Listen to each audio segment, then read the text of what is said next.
Assalamualaikum warahmatullahi wabarakatuh. Semua kita pasti menginginkan agar ibadah kita ibadah yang sempurna di hadapan Allah Subhanahu wa taala.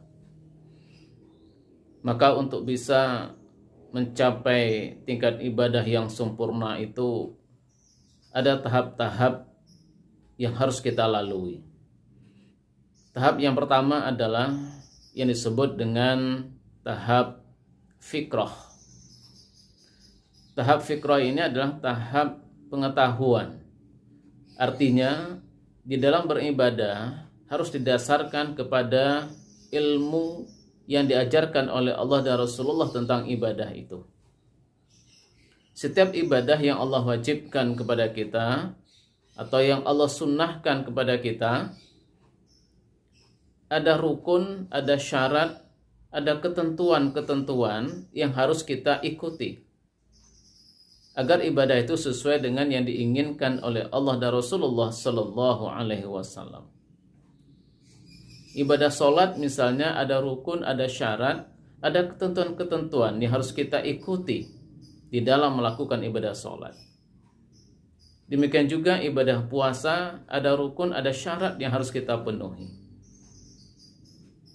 Zakat, haji juga seperti itu.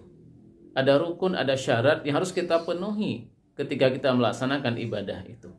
Agar apa? Agar ibadah yang kita lakukan itu sesuai dengan yang diinginkan oleh Allah dan Rasulullah Sallallahu Alaihi Wasallam. Maka jika ibadah yang kita lakukan sudah sampai ke tahap yang pertama ini, berdasarkan ilmu yang diajarkan oleh Allah dan Rasulullah Sallallahu Alaihi Wasallam, insya Allah ibadah kita benar di hadapan Allah Subhanahu wa taala.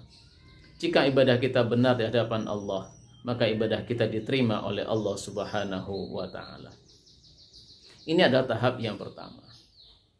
Nah, kemudian kita harus naik lagi ke tahap yang kedua. Tahap yang kedua ini adalah disebut dengan tahap basirah. Tahap basirah ini ibadah yang sudah melibatkan rasa. Kita tidak hanya terfokus pada rukun syarat, ketentuan-ketentuan di dalam melaksanakan suatu ibadah, tetapi kita berusaha merasakan untuk menemukan pesan-pesan dari ibadah yang kita lakukan itu. Ketika kita sholat, kita tidak hanya fokus bagaimana cara melaksanakan sholat, bagaimana berdiri di hadapan Allah, bagaimana ruku' yang benar, bagaimana sujud yang benar, dan seterusnya. Tetapi kita sudah berusaha untuk merasakan ketika berdiri di hadapan Allah itu pesan apa yang Allah inginkan. Di sana harus bisa kita rasakan bahwa kita sedang berada di hadapan Allah dan kita harus berdiri di hadapan Allah sebagai wujud merendahkan diri kita di hadapan Allah Subhanahu wa taala. Demikian juga ketika kita takbiratul ihram, kita tidak hanya terfokus kepada bagaimana cara takbir yang benar menurut Allah dan Rasulullah, tetapi kita sudah sampai merasakan bahwa kita betul-betul mempasrahkan diri kita, merendahkan diri kita di hadapan Allah di saat kita takbiratul ihram dengan mengatakan, hanya Engkau yang maha besar ya Allah, Allahu Akbar. Nah, demikian juga ketika kita rukuk sujud. Ini juga kita rasakan kita sedang rukuk di hadapan Allah, kita sedang sujud serendah-rendahnya di hadapan Allah Subhanahu wa taala. Ini adalah puncak dari perendahan diri kita di hadapan Allah Subhanahu wa taala. Kita tidak hanya fokus bagaimana rukuk yang benar, sujud yang benar, tetapi kita sudah bisa merasakan bahwa di saat itu kita sedang berhadapan dengan Allah dan kita rukuk dan sujud merendahkan diri di hadapan Allah Subhanahu wa taala. Nah, orang yang ibadah yang sampai ke tingkat basirah ini, maka dia akan menemukan pesan-pesan yang dititipkan oleh Allah lewat ibadah itu, sehingga dia mendapatkan output dari ibadah yang dia lakukan. Ketika dia melaksanakan sholat, dia bisa merasakan pesan yang ketika dia melaksanakan sholat, dia mendapatkan pesan sholat itu, yaitu dia merasa rendah diri di hadapan Allah, sehingga hilang sifat sombongnya, hilang sifat takaburnya. Dan dia selalu merasa bahwa ada Allah di hadapannya. sehingga dalam kehidupan sehari-hari dia selalu merasa diawasi, dilihat, didengar oleh Allah Subhanahu wa taala. Nah, demikian juga dalam ibadah-ibadah yang lain sama seperti itu, dirasakan pesan yang Allah inginkan dari ibadah itu. Kemudian naik lagi ke tahap yang berikutnya, yaitu tahap muhasabah. Tidak berhenti pada tahap yang kedua. Setelah kita melewati tahap yang pertama, kita berusaha beribadah sesuai dengan ilmunya, kemudian kita rasakan pesan-pesan dan kita dapatkan pesan itu. Kemudian kita evaluasi setelah kita melakukan itu. Inilah disebut dengan muhasabah. Di tahap muhasabah ini adalah kita mengevaluasi apakah ibadah yang kita lakukan tadi sudah sesuai dengan rukun syarat ilmu yang diajarkan oleh Allah dan Rasulullah. Terus kemudian kita evaluasi apakah kita sudah mendapatkan hasil dari ibadah itu. Apakah terjadi perubahan sikap dalam kehidupan kita setelah kita melakukan ibadah itu. Ini kemudian dievaluasi.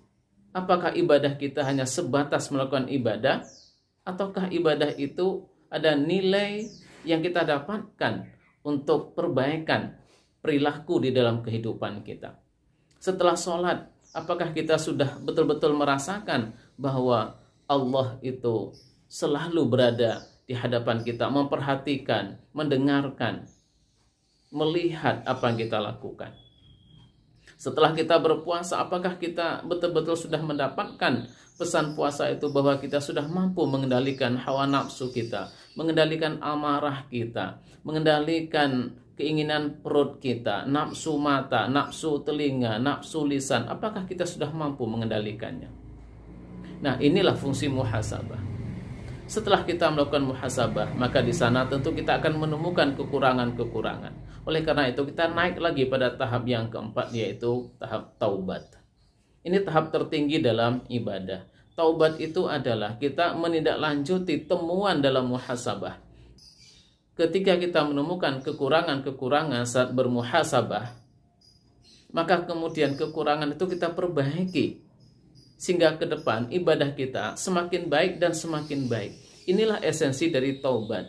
Taubat itu adalah kita memperbaiki kesalahan-kesalahan pada masa lalu, kemudian kita perbaiki untuk masa yang akan datang. Sehingga taubat ini ada perubahan kebaikan di dalam ibadah kita. Hijrah dari yang salah kepada yang benar. Hijrah dari yang buruk kepada yang baik. Inilah yang dimaksudkan oleh Rasulullah SAW. Khairun nas man tula umuruhu wa hasuna amaluhu.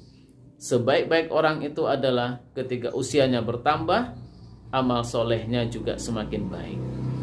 Artinya apa? Semakin lama dia melaksanakan amal soleh itu, maka amal solehnya semakin diperbaiki.